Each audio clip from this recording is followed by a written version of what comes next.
मैं doctor Atul Kumar Bhatnagar, department of chemistry, SRLS government PG college काला डेरा से आज के इस ई लेक्चर में आपका स्वागत करता हूं। आज का जो ई लेक्चर है वो बीएससी पार्ट फर्स्ट के स्टूडेंट्स के लिए तैयार किया गया है और ये ऑर्गेनिक केमिस्ट्री का यूनिट फर्स्ट जो अपनी चल रही थी, मैकेनिज्म ऑफ ऑर्गेनिक रिएक्शन, उसी का एक भाग है। आज के इस ई लेक्चर में अपन डिस्कस करेंगे type of organic reaction mechanism.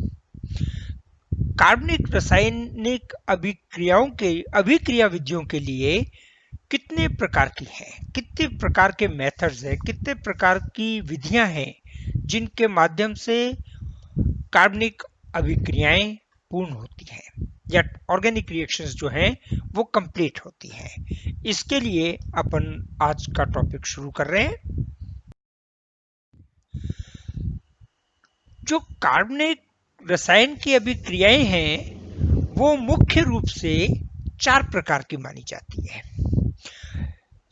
4 में से सबसे पहले अपन स्टडी कर रहे हैं वो कर रहे हैं योगात्मक अभिक्रियाएं, कि कोई ऐसी अभिक्रिया जिसमें 2 क्रियाकारक जो हैं, एक अभिक्रिया कारक और एक यौगिक, उन दोनों के मध्य अभिक्रिया इस प्रकार से हो कि दोनों अणु जुड़ जाए,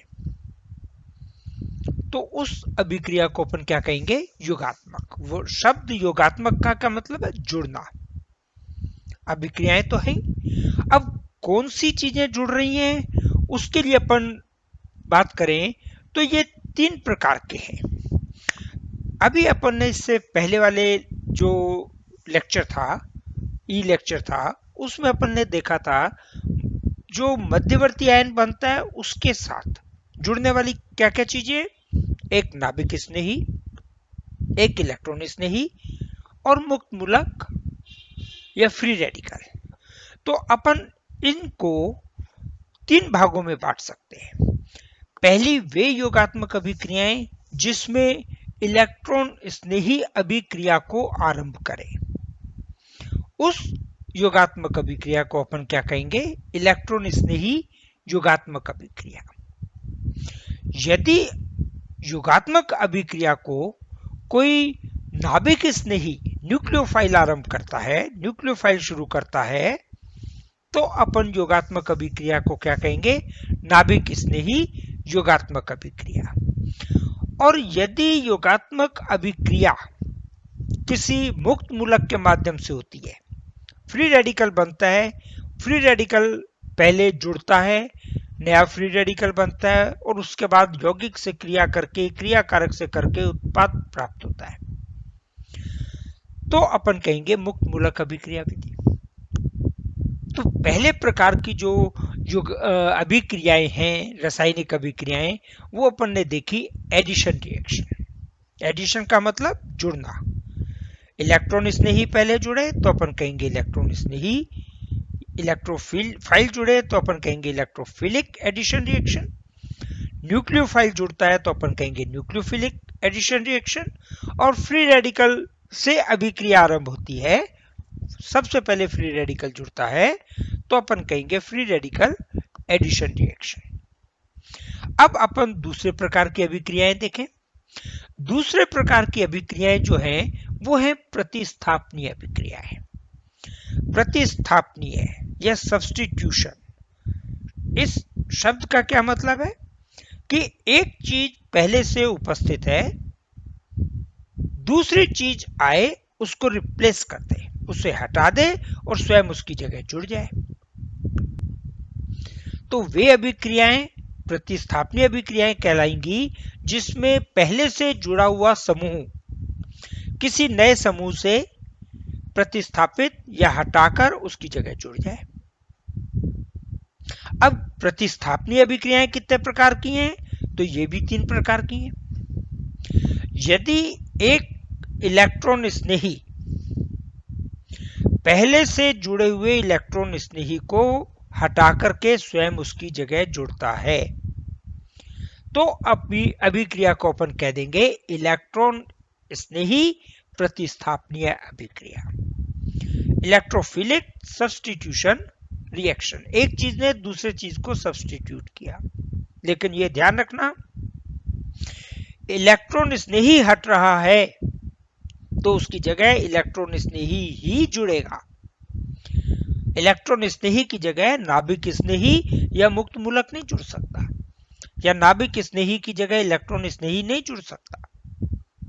तो एक इलेक्ट्रॉन स्नेही पहले से जुड़े हुए इलेक्ट्रॉन स्नेही को हटा दे और उसकी जगह स्वयं जुड़ जाए तो अभिक्रिया को क्या कहेंगे, इलेक्ट्रॉन स्नेही प्रतिस्थापनीय अभिक्रिया या इलेक्ट्रोफिलिक सब्स्टिट्यूशन रिएक्शन। यदि यही प्रतिस्थापनीय अभिक्रिया किसी न्यूक्लियोफाइल के द्वारा होती है, क्या मतलब हुआ कि यौगिक में एक नाभिक स्नेही पहले से जुड़ा हुआ है, अभिक्रिया के दौरान नया नाभिक स्नेही पहले से जुड़े हुए नाभिक स्नेही को हटा दे और स्वयं उसकी जगह जुड़ जाए, रिप्लेस कर दे, सब्स्टिट्यूट कर दे, तो ऐसी अभिक्रिया को क्या कहेंगे, नाभिक स्नेही प्रतिस्थापनीय अभिक्रियाएं। और यह स्थिति दो तरीके से हो सकती है। यदि अभिक्रिया में दो क्रियाकारक हैं, एक समय में एक ही अणु भाग लेता है, ये नाभिक स्नेही अभिक्रियाएं दो प्रकार से हो रही हैं। कैसे कि यदि अभिक्रिया में दो अणु जो भाग ले रहे हैं, एक क्रियाकारक एक अभिकर्मक, उनमें से एक ही अणु एक समय में अभिक्रिया प्रदर्शित करता है, तो अपन कहते हैं एक अणु को। इसको कैसे अपन लिखते हैं, SN1। SN1 ये जो S और इसके नीचे यहां पे लिखते हैं N और इसके ऊपर लिखते हैं 1। तो क्या मतलब है, एक से एक अणुक, एक अणुक नाभिक स्नेही प्रतिस्थापनीय अभिक्रिया, इंग्लिश में कहते हैं यूनिमोलिकुलर। तो यूनिमोलिकुलर उसके लिए एक लगाया, यूनिमोलिकुलर न्यूक्लियोफिलिक सब्स्टिट्यूशन रिएक्शन, ये अभिक्रिया कहलाती है एक अणु। और इसी में यदि दोनों अणु एक ही समय में भाग ले रहे हैं, साइमल्टेनियसली भाग ले रहे हैं, तो अभिक्रिया को क्या कहेंगे, S N और इसके ऊपर 2। इसका मतलब बाइमोलिकुलर न्यूक्लियोफिलिक सब्स्टिट्यूशन रिएक्शन, द्विअणुक नाभिक स्नेही प्रतिस्थापनीय अभिक्रिया। तो ये तो हुआ नाभिक स्नेही। यदि प्रतिस्थापनीय अभिक्रिया किसी मुक्त मूलक के माध्यम से हो, मुक्त मूलक बने, पहले से जुड़ा हुआ मुक्त मूलक अलग हटे और नया मुक्त मूलक उसकी जगह जुड़ जाए, तो अभिक्रिया को क्या कहेंगे, फ्री रेडिकल सब्स्टिट्यूशन रिएक्शन या मुक्त मूलक प्रतिस्थापनीय अभिक्रिया विधि। इसके बाद अपन स्टडी करते हैं तीसरे प्रकार की कौन सी अभिक्रियाएं हैं। तो तीसरे प्रकार की अभिक्रियाएं जो हैं वो है विलोपन की अभिक्रियाएं, एलिमिनेशन रिएक्शन, कि पहले से कोई चीज जुड़ी हुई है वो विलोपित हो जाए। अब ये देखो, ये जो विलोपन की अभिक्रियाएं हैं ये योगात्मक अभिक्रियाओं के बिल्कुल विपरीत है। इस योगात्मक अभिक्रियाओं में जो असंतृप्तता है, अनसैचुरेशन है, मतलब डबल बॉन्ड किसी यौगिक में हो और वो डबल बॉन्ड किस में कन्वर्ट हो जाए, सिंगल बॉन्ड में, एकल बंध में, पाई बॉन्ड सिग्मा बॉन्ड में चेंज हो जाए, एक पाई बॉन्ड टूटे और दो नए सिग्मा बॉन्ड बन जाए, ये रिएक्शन, ये योगात्मक अभिक्रिया है। और विलोपन की अभिक्रिया ठीक इसके विपरीत है। सिंगल बॉन्ड के यौगिक है और अभिक्रिया के बाद उसमें से दो अणु एक परमाणु इसमें से, एक परमाणु दूसरे में से, दो एटम उसमें से निकल जाएं और वहां पे असंतृप्तता, अनसैचुरेशन उत्पन्न हो जाए। तो कोई चीज उसमें से विलोपित हो गई, कोई परमाणु उस यौगिक में से विलोपित हो गया, जिसके कारण दो सिग्मा बॉन्ड पाई बॉन्ड में कन्वर्ट हो गए। ऐसी अभिक्रियाओं को क्या कहेंगे अपन? विलोपन की अभिक्रियाएं। विलोपन की अभिक्रियाएं दो प्रकार से होती है। पहला प्रकार कि विलोपन जो है वो अपन कैटेगराइज करें या उसका क्लासिफिकेशन करें रिएक्शन मैकेनिज्म के आधार पर। रिएक्शन मैकेनिज्म के आधार पर कैसे? कि अभिक्रिया विधि में एक अणु भाग ले रहा है या दो। यदि एक अणु भाग ले रहा है तो अपन कहेंगे एक अणु E1, जैसे इसमें SN1 किया है, इसमें अपन कहेंगे E1 रिएक्शन है। और यदि अभिक्रिया विधि में दोनों अणु भाग ले रहे हैं तो अपन कहेंगे E2 प्रकार की अभिक्रिया है या बाइमोलिक्यूलर रिएक्शन है या द्विअणुक एलिमिनेशन या विलोपन की अभिक्रिया है। एक तो क्लासिफिकेशन इस आधार पर किया। दूसरा क्लासिफिकेशन जो करते हैं वो इस आधार पर करते हैं कि जो विलोपन हो रहा है उन विलोपित होने वाले समूह या परमाणु की स्थिति क्या है, कौन से एटम पर जुड़ा हुआ है। यदि अल्फा एटम पर जुड़ा हुआ है, पहले जिस समूह है क्रियात्मक समूह, उसके नेक्स्ट वाला एटम अल्फा, उसके आगे वाला बीटा और उसके आगे वाला गामा। तो यदि अल्फा कार्बन से एटम का विलोपन हो रहा है, समूह का विलोपन हो रहा है, तो कहेंगे अल्फा एलिमिनेशन। और अल्फा एलिमिनेशन को 1,1 प्रकार का विलोपन भी कहते हैं।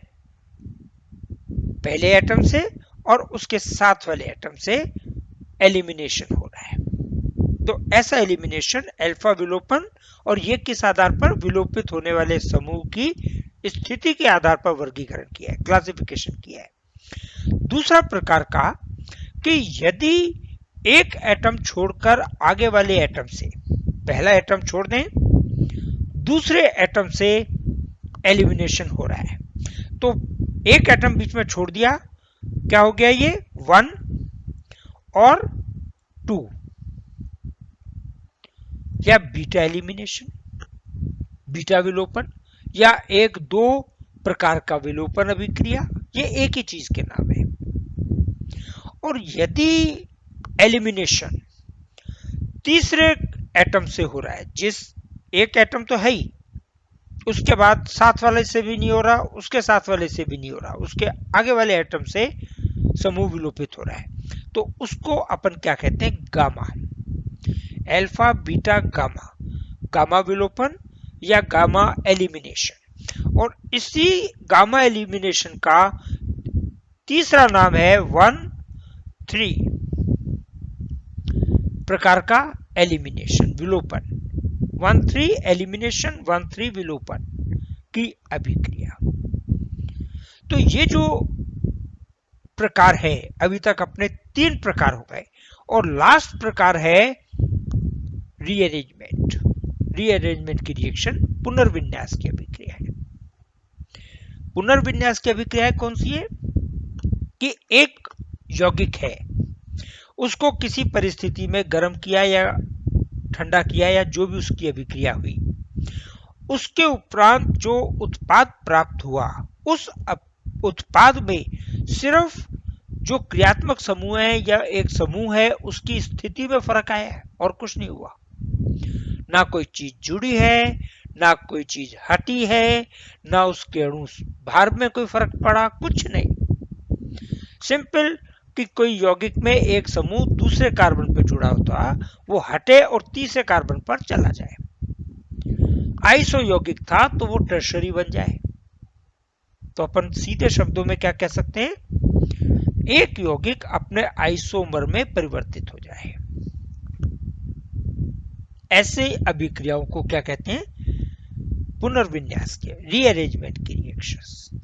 तो ये अपना जो टॉपिक अपन ने यूनिट फर्स्ट का लिया, ऑर्गेनिक रिएक्शन मैकेनिज्म, उसमें पहले अपन ने देख ली कि रिएक्शन मैकेनिज्म में कौन कौन सी टर्मिनोलॉजी या शब्दावली अपने काम आती है, वो आपको जानना जरूरी है। उनकी संरचना क्या है, उनकी चार्ज कौन सा है, उन पे आवेश धन है या आवेश ऋण है, वो किससे जुड़ेगा, ये चीजें अपन ने पहले फर्स्ट ई लेक्चर में डिस्कस कर ली। अब कौन कौन सी प्रकार की अभिक्रियाएं हैं वो अपन ने डिस्कस कर ली। 4 प्रकार की अभिक्रियाएं हैं, योगात्मक, प्रतिस्थापनीय, विलोपन, पुनर्विन्यास। अब इनका फर्दर वर्गीकरण क्या है, क्लासिफिकेशन क्या है और किस आधार पर वर्गीकरण है, ये चीज अपने क्लियर हो गई। अब जो अपन ई लेक्चर शुरू करेंगे उसमें इन अभिक्रिया विधियों का अध्ययन करेंगे, डिस्कस करेंगे कि कौन कौन सी अभिक्रिया विधि है, रिएक्शन मैकेनिज्म है और किस प्रकार से पूरी होती है।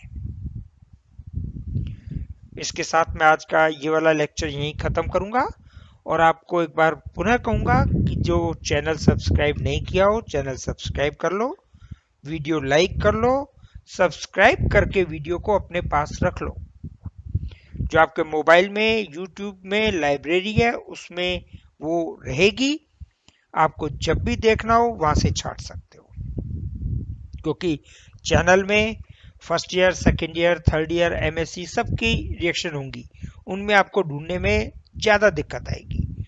तो आप वीडियो को लाइक कर लें, सब्सक्राइब कर लें और अपनी मोबाइल की लाइब्रेरी में या जो भी आप डिवाइस यूज कर रहे हैं उसकी लाइब्रेरी में, यूट्यूब की लाइब्रेरी में स्टोर कर लें।